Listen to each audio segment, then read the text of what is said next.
Welcome, everybody, to Wrestling Observer Live. We are here on Friday, February 27th, 2026, as always, because this show, Wrestling Observer Live, is here 7 days a week, Monday through Friday, noon Pacific, 3 Eastern. Sundays at 3 Pacific, 6 Eastern, with my main man, Andrew Zarian. And Saturday mornings with my esteemed colleague, Jim Valley, at 10 a.m. Pacific, 1 Eastern. As always on the show, today, we got a lot to talk about.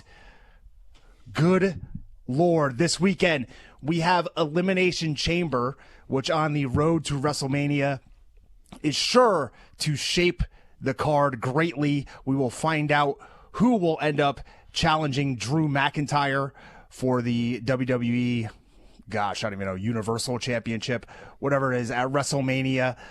We will also find out who it is that will challenge Jade Cargill for the women's title, also at WrestleMania, as there are 2 Elimination Chamber matches tomorrow. But that's not all, because tonight we, of course, have SmackDown on the USA Network. Tomorrow, there is an AEW Collision show that was taped this past Wednesday in Denver, but we can talk about what will take place on that card tomorrow. And there was a big TNA Impact on AMC show last night, which we could talk about as well. There's other news to get into. Did you guys know? Did anybody have any clue? Has this been reported?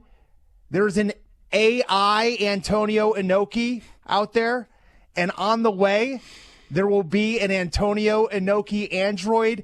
Can you believe it? Breaking news right here on Wrestling Observer Live 1 week later. For the rest of the show, this will become a filthy fun Friday, and we are cooking up a storm, because joining me in the next segment will be the incomparable Lance Storm. So come back with us and join us for a fun, filthy 50 minutes of pro wrestling.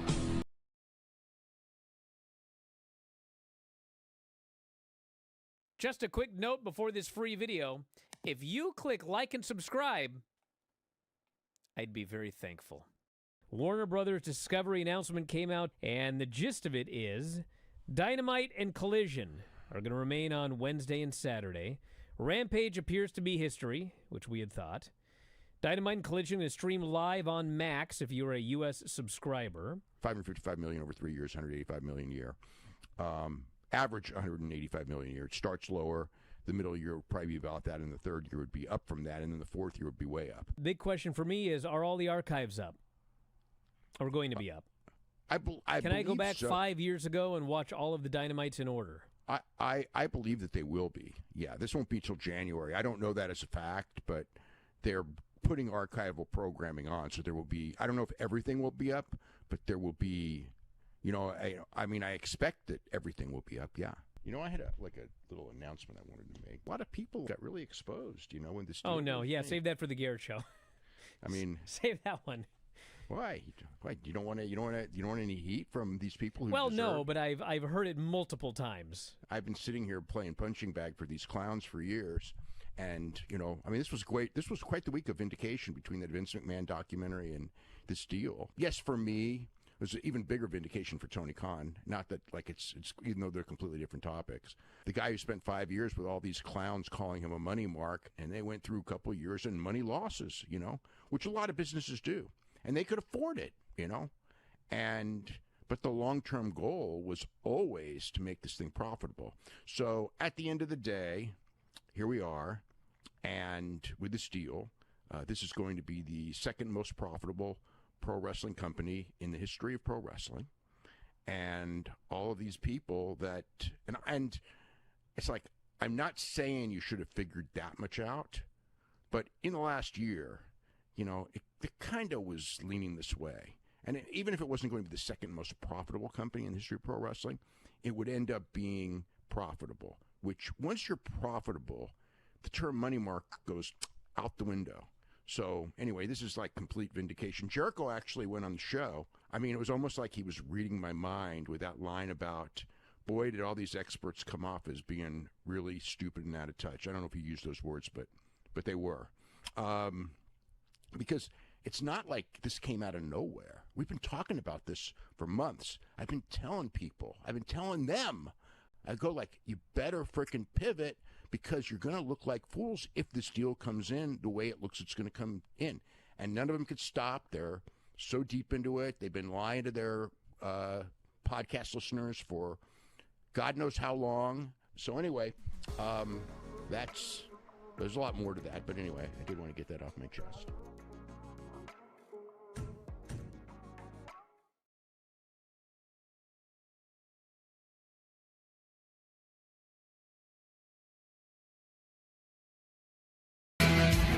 Wrestling Observer Live back on the air with you today. Filthy Tom Lawler being joined by my co-host Lance Storm. Welcome to the show, Lance. How are you? I'm doing well, Tom. Thank you. All right. Well, very succinct. You've met me, right? Yeah, par for the course. I don't have too much going on over here, which is fine by me. I mean, nice 80-degree weather day outside. My family and friends back up in the Northeast are still buried in snow, so I'm not going to complain too bad. Yeah, we got snow here last night, so. How much? Like 1.5 2 inches maybe. Oh, yeah? Nothing too bad for Calgary. My favorite amount of snow is Informer. You know, she be talking about the man. I like it, boom, boom, now. Alrighty then. Well, I'm also in a good mood because not only is it nice outside, I'm not in the snow, but there's going to be a big weekend of wrestling that I can sit down and watch in between my drive to Ontario, California for my daughter's gymnastics meet. But I will take my downtime tomorrow to watch the Elimination Chamber. I can watch AEW Collision. If I so chose, I could watch the TKO doubleheader. I could watch UFC Mexico City, which will go head-to-head with Elimination Chamber. They love to cannibalize whatever small percentage of the audience watches both. They're always running against each other, it seems, but I digress because there's no shortage of shows every week. Tonight, we will start off the action with a big SmackDown ahead of the Elimination Chamber tomorrow. And we have a full preview of this show, which, you know, I think will actually come out and be pretty noteworthy in the end. We'll have a face-to-face with all 6 members of the Elimination Chamber match. That's Javon Evans, Trick Williams, Cody Rhodes, Randy Orton, LA Knight, and Jey Uso, who apparently was not supposed to be involved in this matchup, but, you know, now is because of a freak injury to the freak Bronson Reed. So he was taken out of the match on Monday. Jey Uso won, and now he is in this Elimination Chamber. Everybody expects Cody Rhodes to win the match on Saturday at the Elimination Chamber, but, you know, I just feel that Drew versus Cody one-on-one it's been done. It's been done ad nauseum. It's, to me, and even if they add some stipulation, I know it's been speculated that, like, you could add Hell in a Cell. I just think it's been done too many times. They need to add another wrinkle. Of course, it's been thought that Jacob Fatu would be in the mix. However, he's not even in this Elimination Chamber match. When I watch the TV every week, to me, it looks like they're setting up some sort of multi-man match with Drew, with Randy Orton. Drew attacked Randy Orton last week. Of course, he's going after everybody that's in this match, but he attacked Randy Orton last week. He's had beef with Cody Rhodes, of course, for what seems like a eternity at this point. And then you, of course, have Fatu out there, Sami Zayn. So I think they're moving towards some sort of multi-man match. I don't know what it'll end up being, but I think we're going to find out tomorrow. And I think Drew is probably going to interfere in that match because he has nothing else going on. I don't know why a champion would interfere in the match, but you're right. And it's tough because if it is just a singles match, it feels like we've been there before. But if you find a way to get to a multi-person match, you're kind of spitting, I'll use a different word, on the stip of the Elimination Chamber. It's like the winner's supposed to be the guy. If someone who's not in it or didn't win it ends up in the title match, you're kind of going back on the whole point of the chamber. Yeah, I think there needs to just be some sort of insane amount of chaos. I mentioned Drew McIntyre has nothing going on in the show, but neither does Jacob Fatu. So they could all somehow become involved. Sami Zayn is not in a match tomorrow on the show. So there's a lot of moving parts, I think, that could end up being added in there somehow. And I'm interested to see because, like I said, I just think Cody Rhodes versus Drew McIntyre is going back to the well one too many times. Tonight on SmackDown, we'll also have Rio defend the WWE Women's Tag Title against as they have now been coined, the irresistible forces of Nia Jax and Lash Legend. And with the Women's Elimination Chamber on the horizon tomorrow, and Rhea Ripley in that match and being the biggest star in that match, I would not be surprised to see them do a title switch here, have Rhea win the Elimination Chamber match tomorrow, and have a big powerhouse showdown with Jade Cargill at WrestleMania. And I think it would be a good spot for Nia Jax and for Lash Legend to get the push, get her first big title on the main roster, and then they could defend it at WrestleMania against a number of different teams in a multi-person match or, even in a straight tag match against somebody. Yeah, I agree. I prefer when the championship is on the biggest star, and I think Rhea is that biggest star, and I think booking in general tends to hand it around so everybody gets a turn too much. I would like to see Rhea back in the women's singles division, and I think her and Jade is an intriguing matchup. Yeah, and I don't think it's one of the situations where, like, if you split Rhea and Io apart after WrestleMania, that either one of them is going to suffer. Io has already been made. She didn't need to be in this team. Sure, it elevated her in the eyes of some of the fans, but she didn't need to be in this team with Rhea. She was going to be fine regardless, and splitting them apart makes the single scene stronger with the women. And, I have got no problem seeing Nia and Lash be the natural disasters of the women's tag division, I'm older than you. I'd rather see them as the Road Warriors than the natural disasters, but okay. You know who I have more fond memories of, to be fair, is probably the natural You're disaster. younger than I am. The Road Warriors are who got me into being a wrestling fan. These monsters that killed people. I'm always going to have a soft spot for, both Typhoon and John Tenta in my heart because, like, the first college bar I went to when I moved to Orlando in 2001, can you imagine you walk into the bar and the bouncer is Earthquake? That dude is so huge. I was in shock. You know what I mean? I was frozen. You behaved yourself. I felt the tremors. Of course I behaved myself. I was a huge fan. I actually wrestled, I'm trying to think what name he used at the time.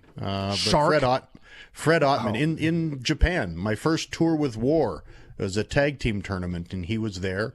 And I think it might have actually been my first match for War. Was Akio Sato and Fred Ottman against myself, and I don't remember who my partner was. And I just couldn't believe how wide his back was. Like, the guy's just enormous. Uncle Howdy, I could sit here and talk about those two for the rest of the show, so I have to move on because there's an Uncle Howdy versus Solo Sikoa match taking place tonight, which it's got to be good. This has to be like when the Clowns took on the Wyatts and I expected nothing and it was awesome. This has to exceed all my expectations. So I am now waiting with bated breath for this match. Oba Femi is going to be shown the ropes by The Miz as The Miz offered that very thing last week. Is he going to stand there and point at them and go, "Those are the ropes"? Yeah, I think so. He said, "Let me show you the ropes." And Oba's like, no problem. I'll go talk to Nick Aldis right now. I'm trying not to do an Oba Femi impression. So, and then Jordan Grace will take on Candice LeRae. Of course, the Elimination Chamber tomorrow. We'll have CM Punk versus Finn Balor. The Men's Elimination Chamber, which I mentioned earlier. The Women's Intercontinental Championship will be on the line. Becky Lynch against AJ Lee. And then the Women's Elimination Chamber. Can you believe it's been 30 years since they have been in the United Center? Wow. That's crazy. Because, hey, 10 years ago, I won a UFC Performance Knockout of the Night on that very show. We'll be back in the next segment to talk more pro wrestling on Wrestling Observer Live.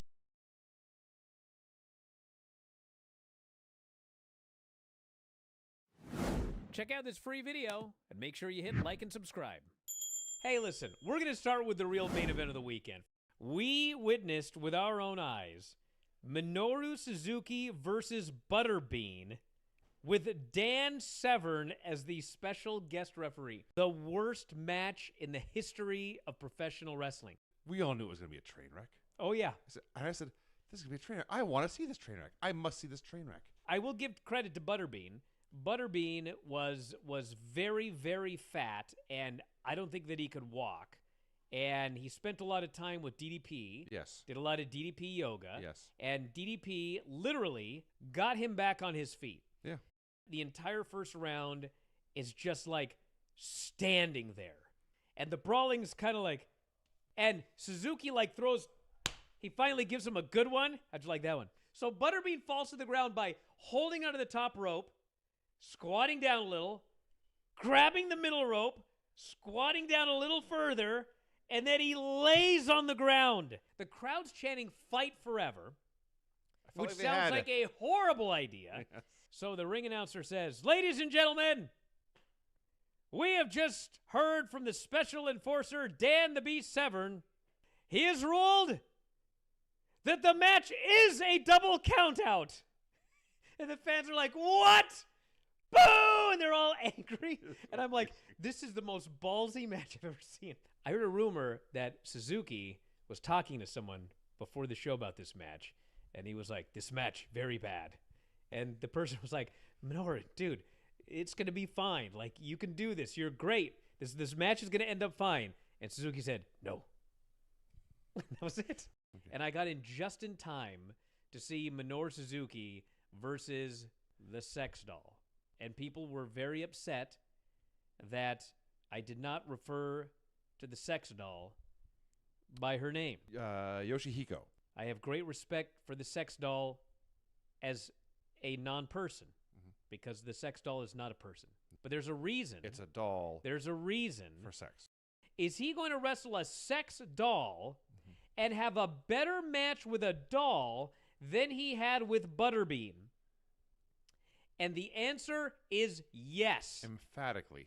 The Butterbean match exposed the business much more than this match. Yes, in fact it did. The match with the Sex Doll was far more realistic. It was far more believable. It was far more credible. I swear to God, I'm not exaggerating or making this up.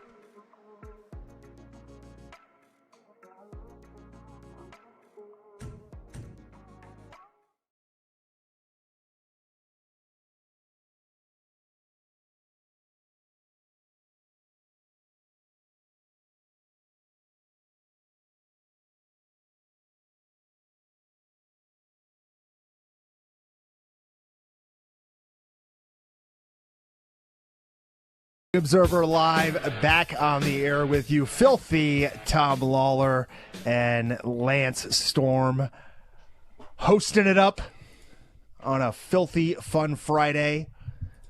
I had some fun watching TNA Impact last night, Lance. Not as much fun, I will say. There's some stuff that bothered me on the show.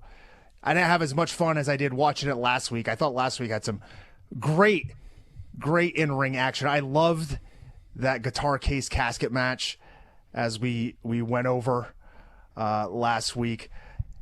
This week, that guitar case needs to be in a museum somewhere. That was well built.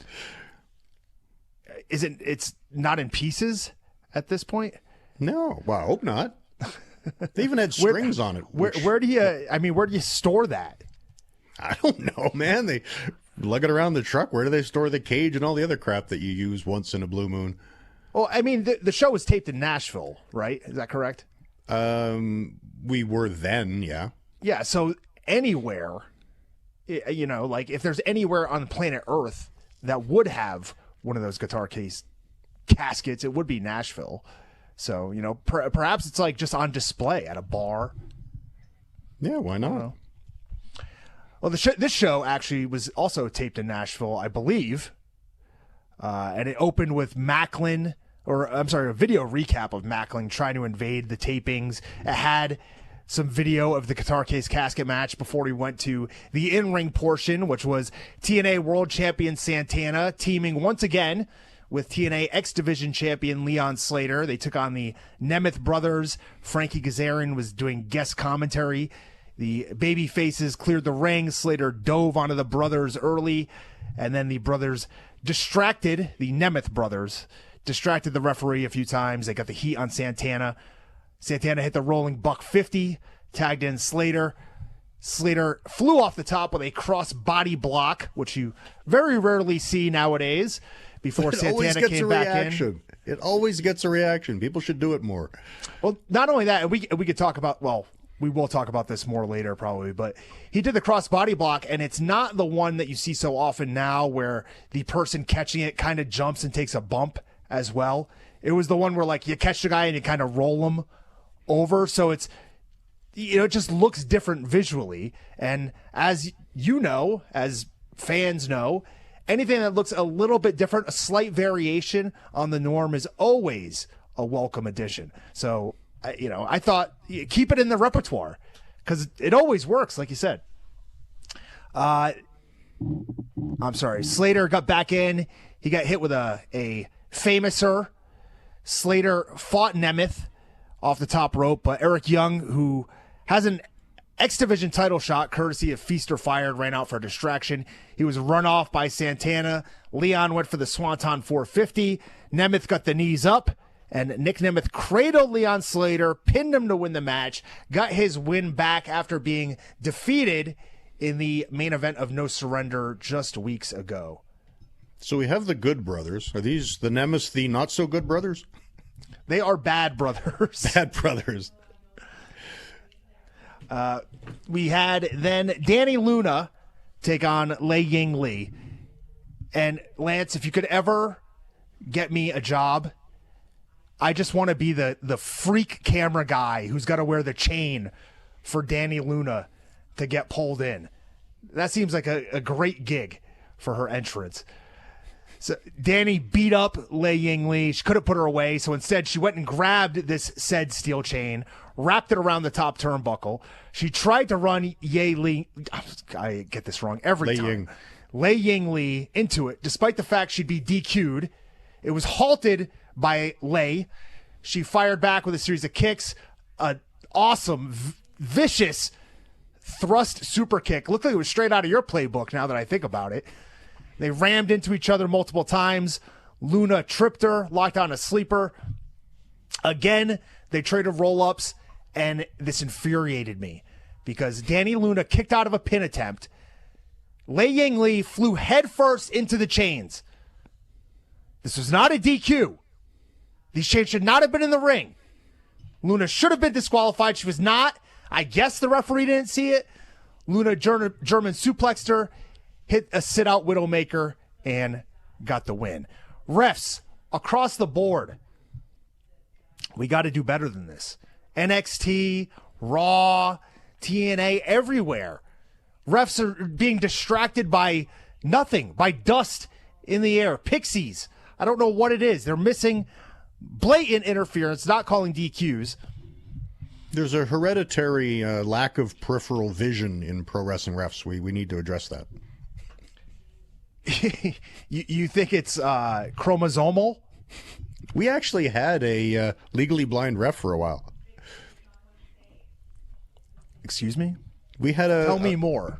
in TNA, we had, I think he was in WWE first, we had a ref that was visually impaired enough that he was legally blind. And we actually, on one occasion, had him refereeing a Crazy Steve match, who was also legally blind. Oh. And I was just like, wow, this is interesting. If only you could have had Stan Hansen there ringside as well. So Alicia Edwards was going to decline to re-sign with TNA, but of all people... I'm sorry. Alicia Edwards. I apologize. Thank you. Alicia Edwards was she was coaxed out of it by Mose.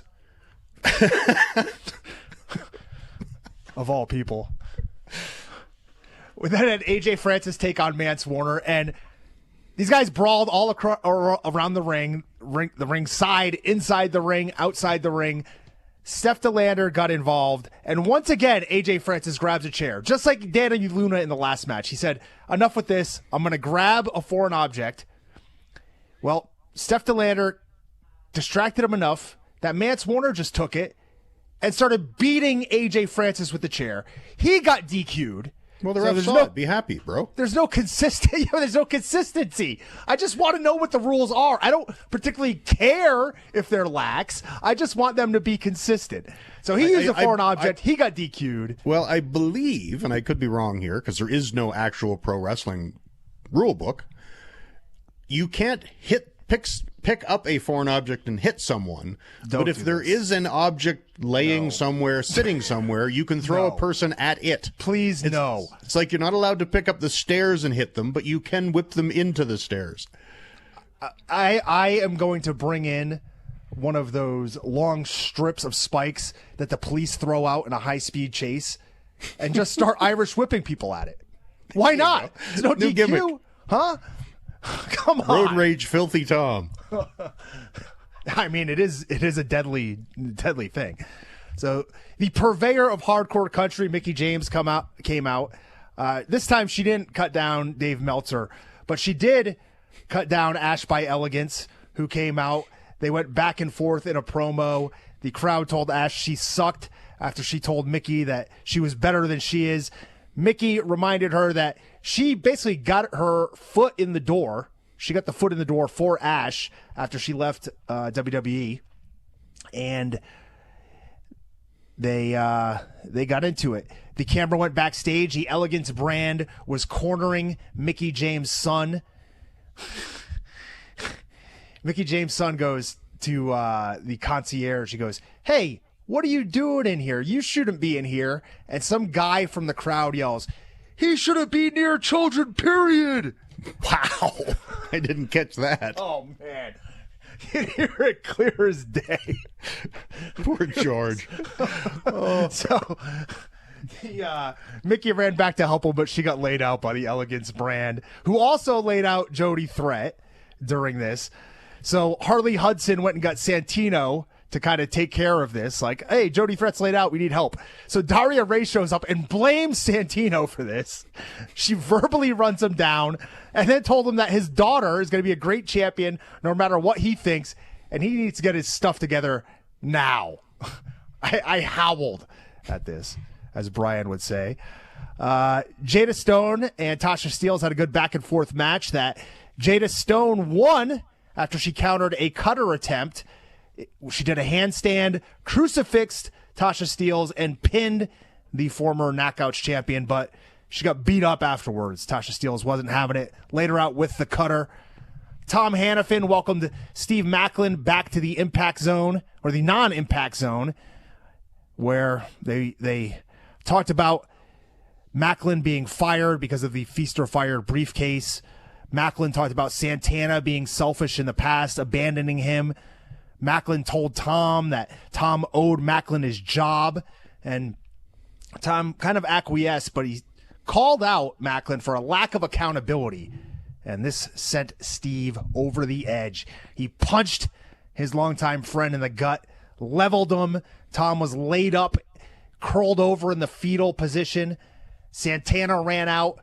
Macklin shoved poor Matt Raywalt to the floor, and that was the end of the segment. I thought it was good. The crowd hated Macklin, which, just weeks ago I wouldn't have expected. I'm a big fan of the gut punch, too, to a non-wrestler. Because if you've ever had the wind knocked out of you, it's like, it sucks. And it's sort of also, it's like, they were good friends, so just punching him in the face seems a bit much, but just knocking the wind out of dude is such a crappy thing to do. I keep looking for appropriate words for the radio, but such a low-end thing to do, punch a guy and knock his wind out of him. Non-expletives. Yes. And I thought you mentioned for a non-wrestler, I thought Tom Hannafin did a great job taking that punch and curling over. You know what I mean? All it took was one. He didn't oversell it. So big props to Tom Hannafin. We'll talk about the main event of TNA on AMC and more when we come back from the break.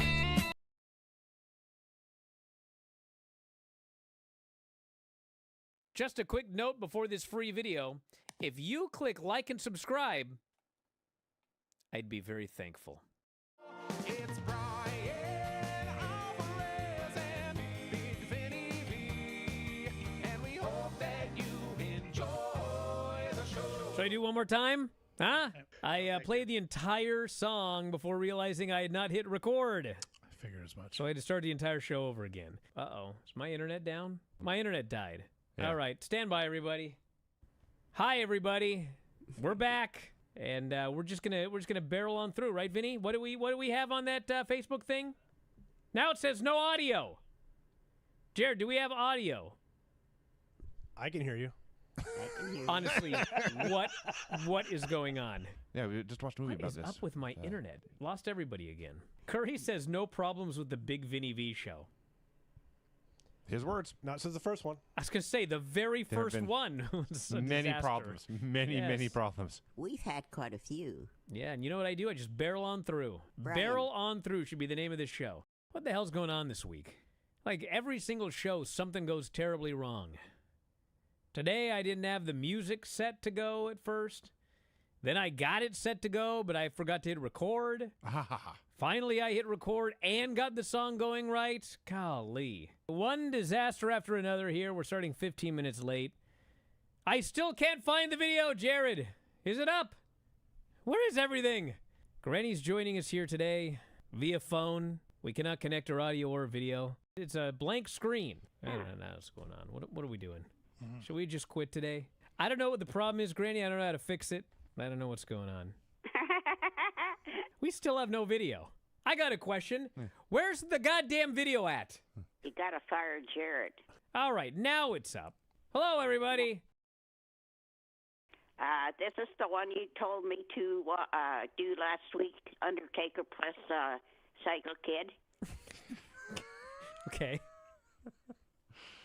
Are you done laughing? Yeah, we're done. Yes, Granny, I apologize. There'll be more. Then Psycho Sid comes out with blonde curly hair. Hard to pull. Lasts a while before he gets out of it. I had to give that a 10. A 10. Oh, wow. Undertaker won a match and a belt. That's a 10 on the Granny scale. Victor is still at it more than ever this week, as far as the soaps go. Hell of a report, Granny. All right. That was a 10 on the Granny soap opera report scale. Okay, just a minute. Jared, you're forgiven. Instead of suffering through the YouTube chat, click like and subscribe.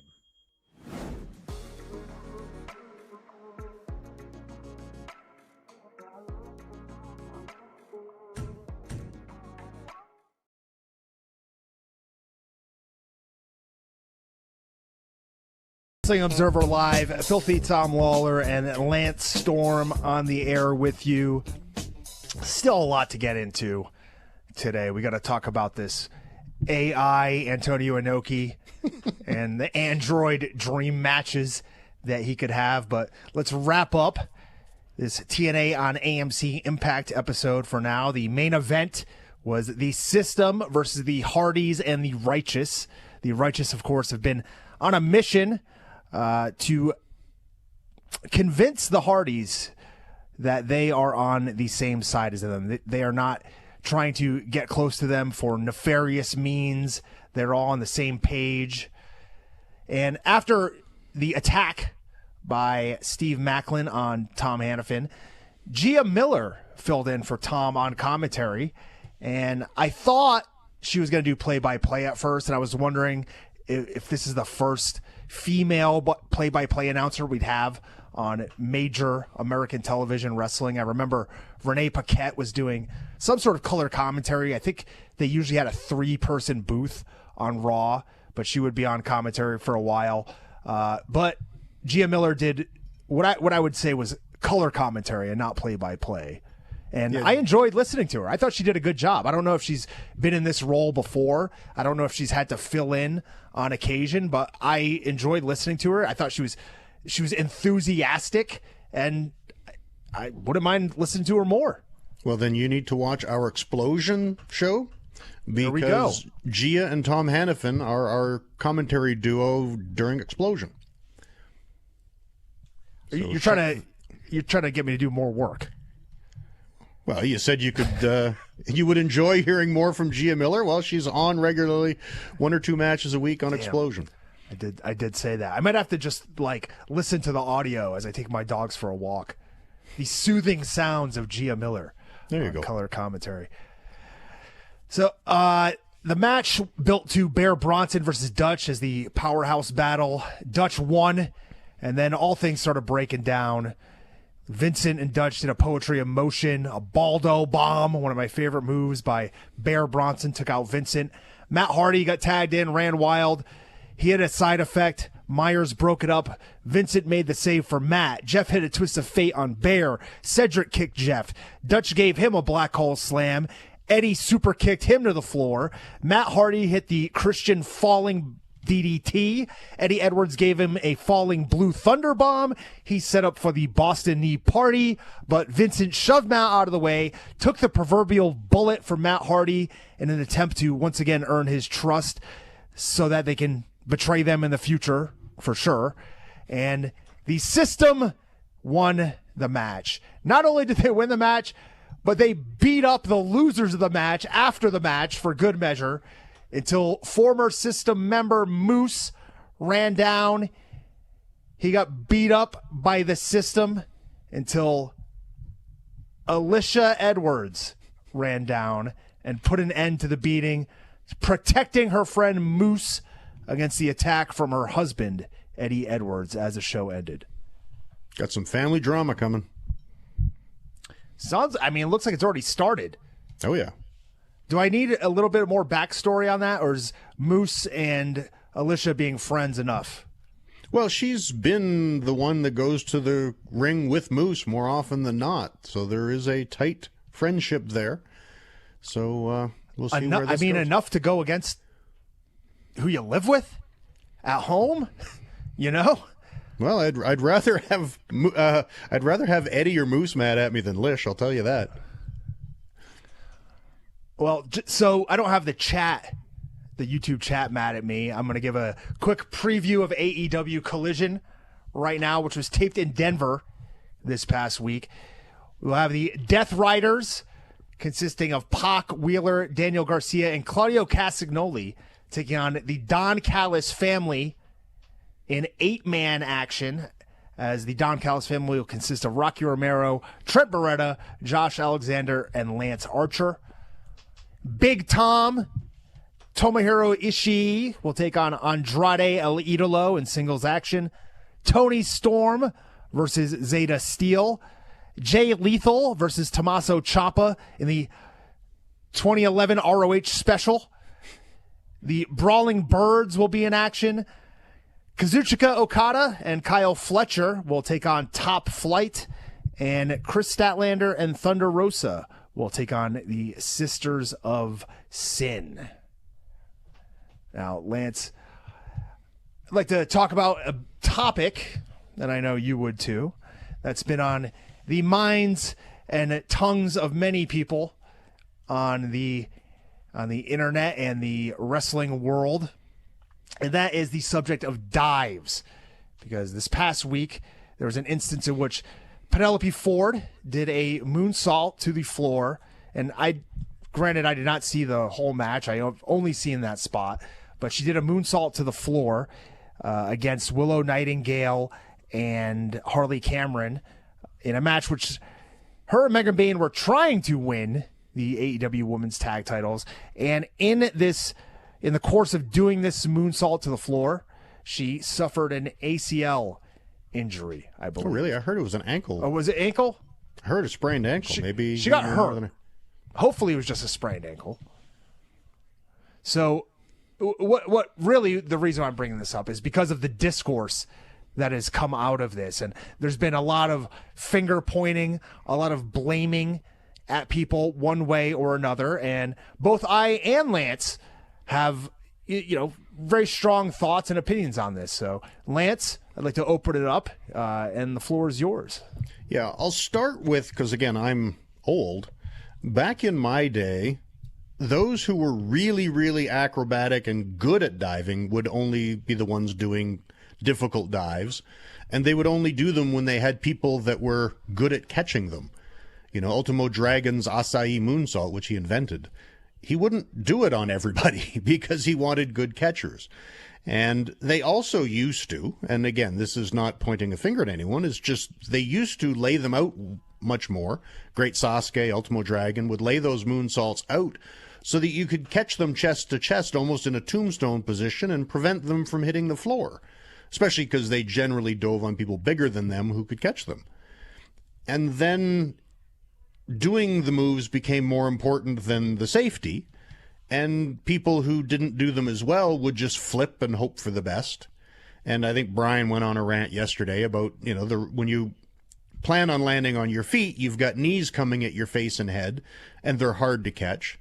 And I've even had divers, I've heard them say, it's like, oh, I don't really need you to catch me, so just sort of be close by and I'll land on my feet, don't worry about it. And that's where those blaming poor Harley Cameron for not catching her, it's like, you don't even know if she was supposed to. Like, it's possible, Penelope said, it's like, oh, I'll just land on my feet, just be close to me, we'll be fine. And unfortunately, she hurt her ankle or knee. And it really comes down to what the goal is. And if you're expecting people to catch you, you need to dive in a manner by which you can be caught. And if you're planning on just landing on your feet and having people near you because you don't care all that much about being caught, then there's those risk of injuries. We've seen a couple of the moonsaults where they over-rotate and smash their head on the floor and get concussed. Yeah. Or just landing on your feet, and eventually your knees and ankles are going to go, because I don't even like jumping off the apron and landing on my feet anymore because my knees hurt too much. So you should not be pointing fingers when you don't know what the plan was going into the dive, and we should also be more cautious with dives because a lot of people do ones that are hard to catch. And, Brian's an advocate for just the traditional high cross body off the top rope to the floor. Looks great and is catchable. And again, especially if you jump on people who are bigger than you that can catch you. So you don't have Mike Awesome diving on poor Spike Dudley, which was done back in the day and did neither one of them any favors. But it was awesome. It got a pop, but poor Spike got squashed, and Mike did on more than one occasion blow an ACL doing that dive.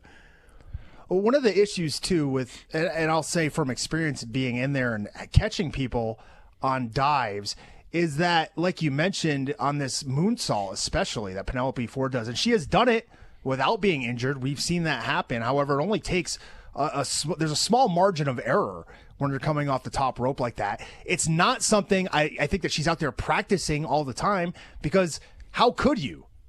You know what I mean? You can't go and risk doing that to the floor without some sort of gigantic padding there, without risking injury. And quite frankly, it's not worth it to do it in training. It's much more beneficial just to, kind of know how to do the moonsault, get out there and give it a shot. Unless you have this giant crash pad. And even then, that's going to alter how you land as well. So it's something that is very hard to train. Now, as a base or somebody who's catching the dive, more often than not, in the sort of moonsault that Penelope Ford was doing and the sort of moonsault that you'll see Tiffany Stratton do, Charlotte, where they backflip and land on their feet and don't want to be caught, you're usually told to step in. And I'll usually ask whoever's doing the dive, how do you want to be caught? Do you want to go over my back and kind of land on my shoulder in almost like a power slam position, or like the moonsault? Do you want me to catch you? Do you want me to grab you and bring you down with me? Even when somebody is doing something as simple as a tope suicida, a suicide dive, I'll ask, what do you want me to do? How do you want me to take it? Do you want me to put my hands up? Do you want me to just eat it? What is the best? How close do you want me to be? Something like a tope con hilo. And of all things, I am not, saying I am a great professional wrestler by any means, but I am willing to put myself in danger, at least for the other person's sake, to catch a dive. And there's been one time I remember really not getting there. I was too far back as a guy did a flip dive, a tope con hilo over the top. It was against Trey Lamar at a Black Label Pro show during the day portion of a 2-day show.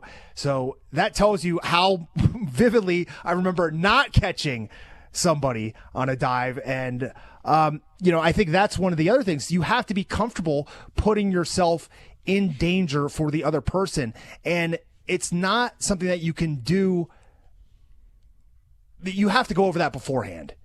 Yes. You know what I mean? You can't do this sort of thing on the fly. You have to know, yes, I am comfortable getting in the way. Yes, I am comfortable sacrificing myself. Maybe I'm going to eat one of these knees, and that is just that's collateral damage if we're doing something, this dangerous. Does it have to be done? No. But it's not my style. It's not my favorite thing that I like to watch in wrestling, but it is part of the lay of the land nowadays. And if people are going to be doing these crazy top rope dives to the outside, both people have to be in agreement of exactly where you're going to stand, where you're going to land, so that we don't see basically non-contact injuries like this happen throughout wrestling in the future. Yeah, I agree. And I think, too, people need to read, like, again, if I'm doing the dive and you're catching me as an example, it's like, if you seem at all hesitant or unsure, it should be on me to go, you know what, let's do something else. Because if one of the 2 or one of the 4 people involved in a dive or any kind of move is hesitant or unsure, your chance of injury goes way up. And I think more people should put the safety ahead of getting their stuff in, if you will. Yeah. One of the coolest moves that I've seen in the past few weeks was simply Kevin Knight doing a house show dive over the post. Added virtually no difficulty, looked a little bit different, looked awesome, and got a reaction just like we're going to try to do as we wrap up the end of the show. Wrestling Observer Live coming back.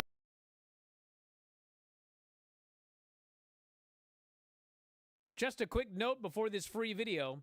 If you click like and subscribe, I'd be very thankful.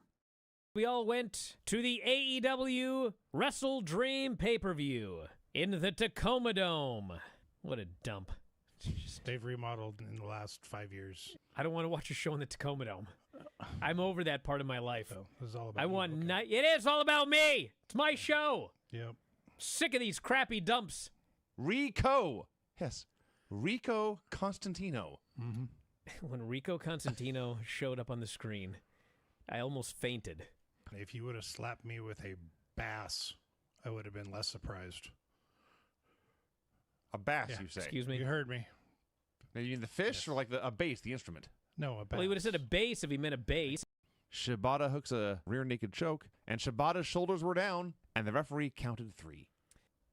I don't care what happened in Florida in 1973. That is an Eddie Graham babyface finish when he wanted to heel to get a fluke win. The crowd hated it. Hated it. People are upset that Adam Cole's back as a babyface or whatever.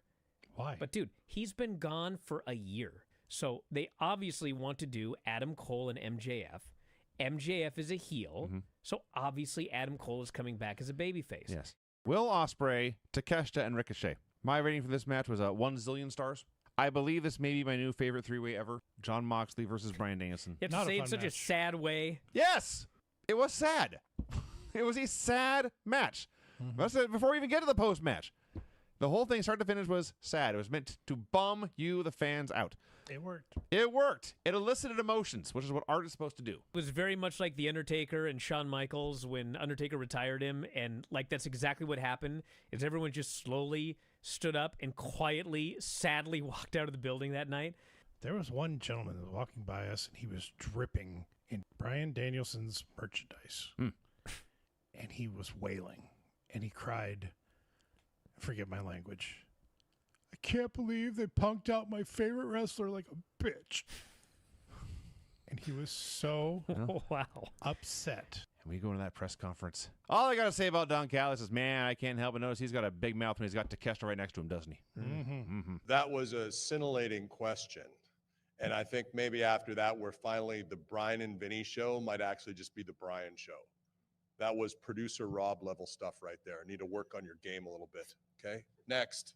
Rob's so excited and happy now. He texted me today. So it looks like I'm feuding with Don Callis. Ha ha. That's what he texted me. That's not the way I took it at all. I looked at his wiener, and now he's mad at me. Duh.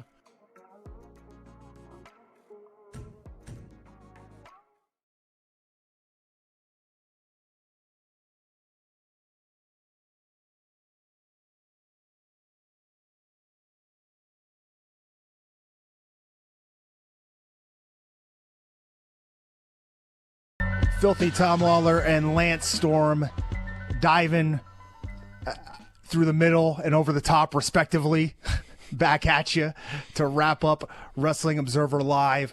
I'd like to get into the most important news of the entire week in the last segment here, that AI Antonio Inoki has appeared. Breaking news. Not 7 days ago did we have this story, but just now. There's an AI Antonio Inoki. The android robot will be here next year. And I have just been thinking about all of the dream matches. We talked about Antonio Inoki against Suzuki or the Mecha Mummy last week. You know, unfortunately, John Cena, the prototype, is gone, so we can't have that robot versus robot match. Are there any other robot matches you could think of for this android Inoki, Lance? Well, I don't want to hog all the time. We could get the return of RoboCop. Oh my god! With all of his wrestling experience from the 90s. We could have RoboCop. What's up with the new breed? Do they count? Weren't they from the future? They were.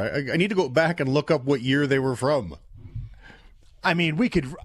Let's be honest. Who wouldn't want to see an android Antonio Inoki taking on Oz? Oz, welcome to Oz. Oz, there's so many matches out there for this android Antonio Inoki. I cannot wait until 2027 hits. But until then, we're just going to have to deal with this AI Antonio Inoki for the foreseeable future. And for the foreseeable future, Wrestling Observer Live will be back on the air tomorrow with Jim Valley. We'll be back on the air Sunday with Andrew Zarian. Bryan Alvarez has threatened to come back on the air next Monday, so we'll see if he shows his pansy face on the radio. If not, it'll be Filthy Tom Lawler, Lance Storm. One of us will be here with you. And we will see you next time on Wrestling Observer Live.